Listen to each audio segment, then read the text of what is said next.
Now, when you're doing a due diligence on a property, you'll find there's loads of free information on the local council's website. This is gold.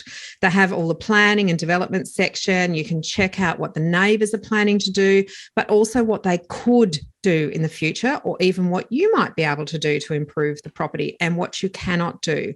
This is so important to know, because if you buy a property thinking you can put a pool in the backyard and there's actually a mains sewer running through the back of the property, then that might not be the property for you, or you may price it incorrectly because it then doesn't have the opportunity to do what you want to.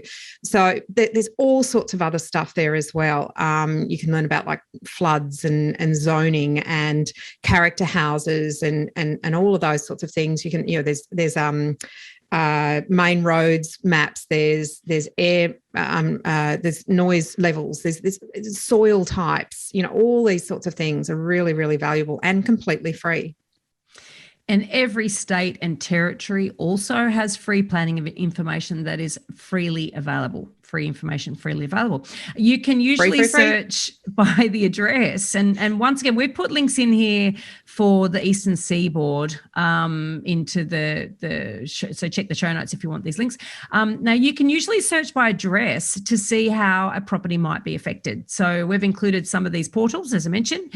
One great one that we use in New South Wales is Six Maps. It has a measurement tool, so you can actually get an idea of the land size or the frontage, which is particularly important if you are actually thinking about doing some work renovation, because there are always restrictions in terms of the frontage of a property or the overall land size. And there's another one called Land Checker, which has data on property in numerous states.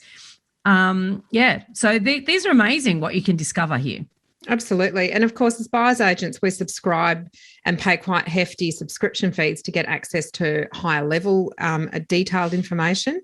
But you may not need that level of information. You can get some of this for free, but it's worth checking if there's anything that you're missing.